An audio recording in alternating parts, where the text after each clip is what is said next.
राज्यसभा की 5 सीट के लिए 16 मार्च को चुनाव हुआ और इस चुनाव में एनडीए 16 आने एकजुट साबित हुआ है और सभी 5 सीट पर एनडीए उम्मीदवारों का सिक्का चला। इसी के साथ एक बार फिर से महागठबंधन की एकजुटता का दावा फेल हो गया। विपक्ष का कुनबा बिखर गया।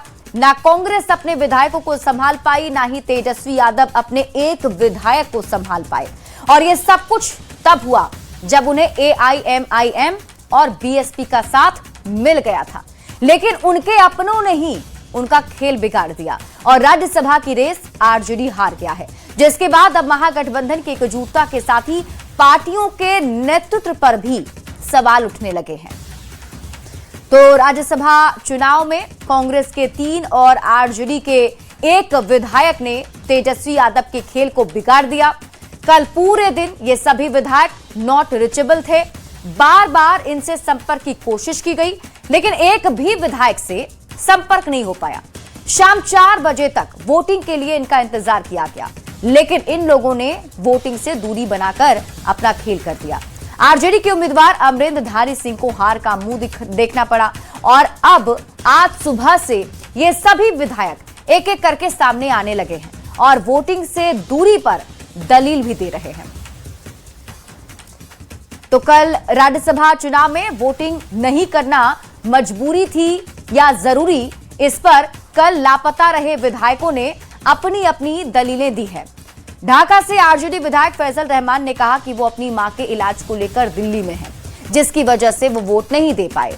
वाल्मीकि नगर से कांग्रेस विधायक सुरेंद्र कुशवाहा ने इसके लिए आरजेडी को ही जिम्मेदार ठहरा दिया।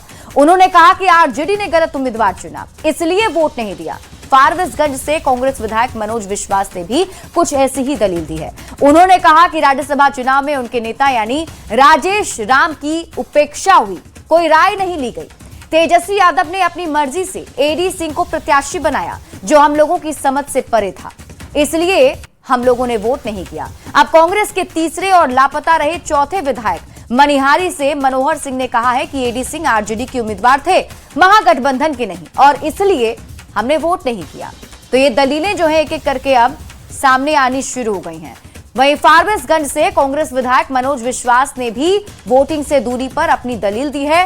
मनोज विश्वास ने न्यूज 18 से बातचीत में कहा कि आरजेडी ने जो प्रत्याशी चुना वो हम लोगों की समझ से परे था। प्रत्याशी चयन में कांग्रेस और मेरी पार्टी के नेता राजेश राम की उपेक्षा की गई, इसलिए हम लोगों ने बैठक करके वोटिंग नहीं करने का फैसला लिया था। मनोज विश्वास ने कहा कि जहां मेरे नेता को सम्मान नहीं मिला, वहां हमने वोट नहीं करना बेहतर समझा। राज्यसभा चुनाव में एनडीए के 5 उम्मीदवार जीत गए। 4 महागठबंधन के विधायकों ने वोट नहीं डाला। वोट नहीं डालने वाले में से एक मनोज विश्वास हमारे साथ इस वक्त मौजूद हैं। मनोज जी, आपने कल मतदान क्यों नहीं किया?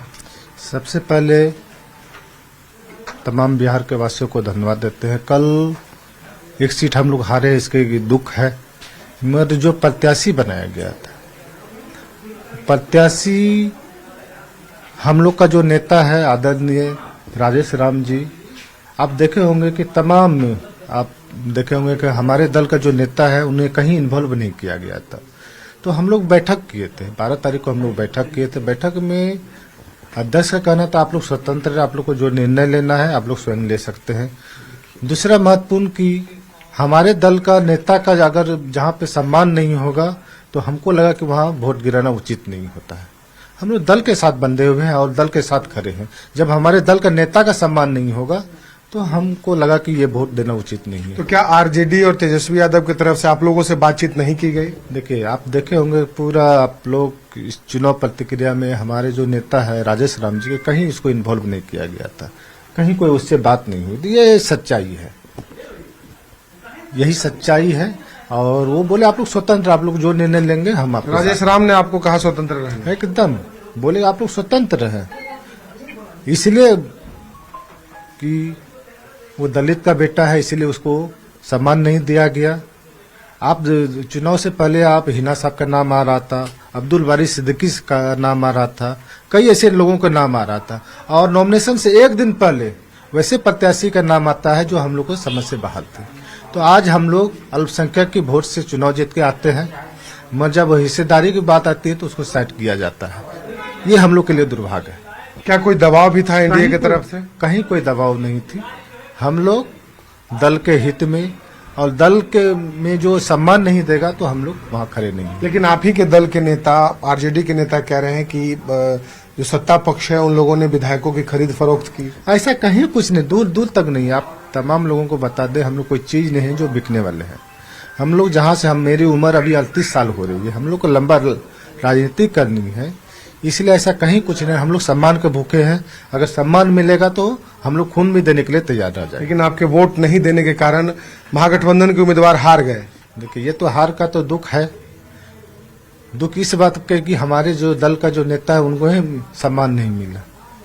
हमारे दल का आप देखे होंगे पूरा चुनाव प्रतिक्रिया में हमारे जो गार्जियन है, हम लोग का जो कप्तान है राजेश राम को कहीं इन्वॉल्व नहीं किया गया था। तो बिल्कुल मनोज विश्वास हमारे साथ थे। इन्हें हार का गम जरूर है, लेकिन साफ तौर पर ये कह रहे हैं कि जिस तरीके से कांग्रेस पार्टी और कांग्रेस के नेताओं की अनदेखी की गई, इसके कारण इन्होंने कल वोट नहीं डाला। कैमरा पर्सन दीपक के साथ शैलेंद्र, न्यूज 18 पटना। वाल्मीकि नगर विधायक ने भी सफाई दी है। कांग्रेस विधायक सुरेंद्र कुशवाहा का भी बयान सामने आया। गलत उम्मीदवार को टिकट देने का आरोप लगाया है और आरजेडी ने गलत उम्मीदवार चुना। सुरेंद्र कुशवाहा ने यह कहा है, उन्होंने ये भी कहा कि मैंने वोट नहीं देना ही बेहतर समझा। पार्टी की कार्यशैली पर भी सवाल उठाए गए हैं।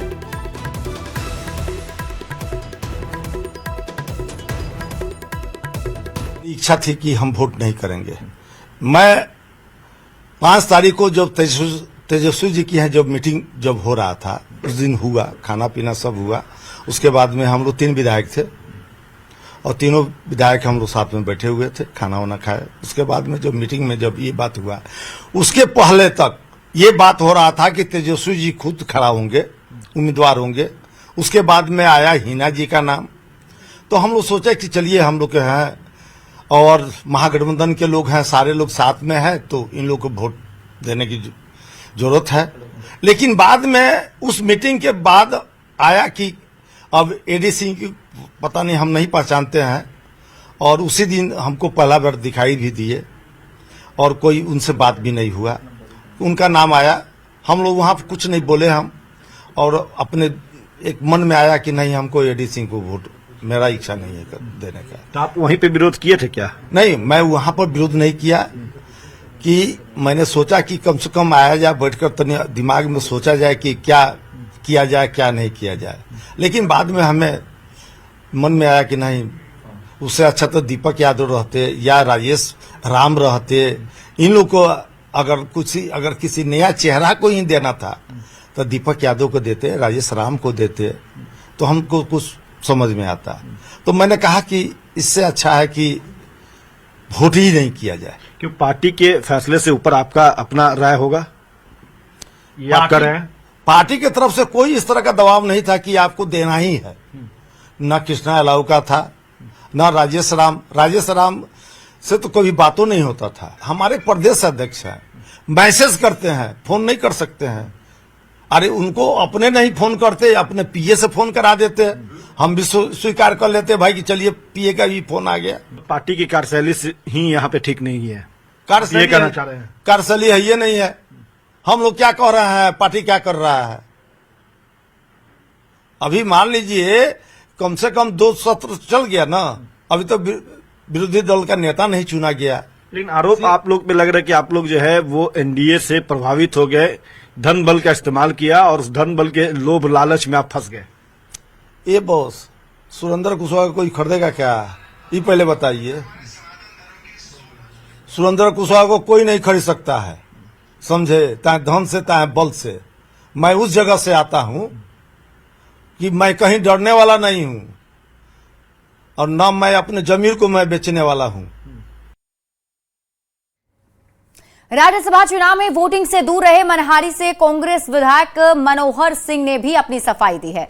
मनोहर सिंह ने कहा कि एडी सिंह आरजेडी के उम्मीदवार थे, ना कि महागठबंधन के, क्योंकि महागठबंधन की ओर से प्रत्याशी ही घोषित नहीं किया गया था। ऐसे में उन्होंने वोट नहीं देना बेहतर समझा। महागठबंधन का उम्मीदवार डिक्लेयर कहाँ किया गया था कि महागठबंधन का उम्मीदवार है, तो आरजेडी का उम्मीदवार था। तो हम लोग को तो नहीं कहा गया भाई महागठबंधन का उम्मीदवार है, दूसरी बात है कि जो उम्मीदवार थे वह हम लोगों के सिद्धांत के अनुरूप नहीं थे, इसलिए मैंने वोट नहीं दिया। सर, गठबंधन धर्म को लेकर बात सामने आ रही है कि अन्य और भी विधायक थे, उन्हें भी कुछ समस्या हो सकती थी, लेकिन उन्होंने पार्टी को आगे रखा और वोटिंग की। वो तो अपनी अपनी पहुंच है, अपनी अपनी अपना अपना काम है, उसको दूसरे के लिए मैं क्या बोल सकता हूँ। लेकिन मेरा अपना जो सिद्धांत है मुझे अच्छा नहीं लगा, इसलिए मैं वोट नहीं दिया। बिहार में हुए राज्यसभा चुनाव में वोट नहीं डालने पर ढाका से आरजेडी विधायक फैजल रहमान पर भी कई तरह के सवाल उठ रहे हैं। अब उन्होंने खुद उन सभी सवालों का जवाब दिया कि आखिर उन्होंने क्यों वोट नहीं किया और आगे वो क्या करने वाले हैं। हम तो गए थे वोट देने के लिए, लेकिन अचानक से इनकी तबीयत खराब हुई, फिर मुझे वहां से भाग के आना पड़ गया। ऐसा कुछ नहीं था कि हम जान से चले आए, सब लोग जान रहे हैं कि मेरी माँ की तबीयत खराब। तेजस्वी यादव से? हाँ, तेजस्वी यादव जी से भी बात हुई थी और गए भी थे। संडे को हमारी उनसे बात है, शाम में भी बात है, लेकिन अचानक से फोन आया यहाँ से ज्यादा तबीयत खराब हो गया, तो फिर हम भागे हुए दिल्ली आ गए। फिर पैसे की बात है, नहीं कोई धमकी की बात है, और न पैसा के पीछे भागता हूँ, न धमकी से किसी से डरता हूँ, इसलिए ऐसी कोई बात नहीं है। अब बाकी लोग को क्या मजबूरी थी वो लोग बताएंगे, कांग्रेस वाले लोग। इधर बिहार कांग्रेस के अध्यक्ष राजेश राम ने बड़ा बयान दिया। उन्होंने कहा है कि पार्टी के 3 विधायकों के खिलाफ कार्रवाई की जाएगी। इसको लेकर केंद्रीय नेतृत्व से दिशा निर्देश मांगा गया है। राजेश राम ने कहा कि जो विधायक ये दावा कर रहे हैं कि अपने विवेक से वोट करने के लिए प्रदेश अध्यक्ष ने अनुमति दी थी, वे सब मेरे ऊपर झूठा आरोप लगा रहे हैं और इसका जवाब दिया जा रहा है।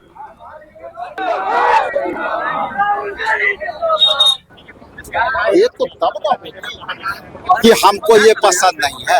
आप अचानक से रीच आउट होते हो, आपके अभी पर जो है पुलिस जाती है, आप अचानक से फोन स्विच ऑफ करते हो, तो बात आप कैसे संपर्क। और पार्टी के लिए खड़े रहने वाले हैं, उस सामने से खड़े रहने वाले हैं।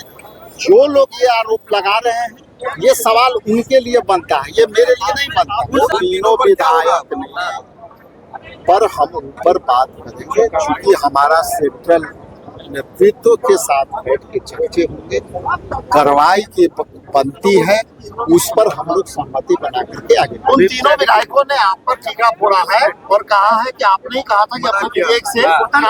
देखिए भैया, आप विधायकों के 4 सवाल पूछे, लेकिन उनसे ये पूछिए कि आप क्यों मोबाइल स्विच किए होंगे। आपको तो कुछ चाहिए। मोबाइल मेरा ऑन था कलम पटना में, और आपके लोग कोई संपर्क भी नहीं किया मेरे से। आप उनके डेरा पर जाके बैठे रहे हम। वो लोग कह रहे हैं आपने भी मना किया, ऐसा आरोप आप पे लग रहा है। अरे भैया लगाने दीजिए, चमार का बेटा है, त्यागी पुरुष है, और जो लोग पीते जो होता है, जब गलत आरोप लगा रहे हैं, मैं जवाब दे रहा हूँ। और इस बीच आपको पटना से बड़ी खबर बताते हैं। जेडीयू राष्ट्रीय अध्यक्ष बने रहेंगे नीतीश कुमार। 19 मार्च को नामांकन करेंगे और एक बार फिर नीतीश कुमार के नाम पर पार्टी में सहमति। जेडीयू प्रदेश अध्यक्ष उमेश कुशवाहा ने बड़ा बयान दिया है। उन्होंने कहा कि हर कार्यकर्ता चाहता है नीतीश कुमार ही अध्यक्ष बने रहें। नीतीश कुमार के नेतृत्व से पार्टी को मजबूती मिलेगी। जेडीयू में संगठनात्मक चुनाव को लेकर हलचल अब तेज हो गई है। तो जेडीयू के राष्ट्रीय अध्यक्ष इस वक्त नीतीश कुमार हैं, लेकिन जेडीयू का राष्ट्रीय अध्यक्ष आने वाले समय में कौन होगा, इस पर तमाम सियासी निगाह टिकी हुई। हमारे साथ जेडीयू के प्रदेश अध्यक्ष उमेश कुशवाहा मौजूद हैं। सर, जेडीयू के राष्ट्रीय अध्यक्ष के लिए नामांकन की प्रक्रिया शुरू हो रही है, कब नामांकन होगा और कौन कर रहे हैं? नहीं, आप तो अवगत है ही कि हमारी पार्टी के जो है संगठनात्मक चुनाव चल रहा है। प्रखंड स्तर का, जिला स्तर का और प्रदेश स्तर पर चुनाव संपन्न हो चुका है। अब राष्ट्रीय चुनाव अधिकारी के द्वारा राष्ट्रीय स्तर पर भी अधिसूचना जारी कर दी गई है, और जिसकी चुनाव जो है नामांकन की तिथि 22 मार्च तक की है। तो अंतिम तिथि है, तो हमें मालूम है, और सब लोग का पहले से ही माननीय मुख्यमंत्री जी राष्ट्रीय अध्यक्ष का कमान संभालते रहे हैं, और सब एक एक कार्यकर्ता का इच्छा भी है कि राष्ट्रीय अध्यक्ष के रूप में माननीय मुख्यमंत्री जी कमान संभाले।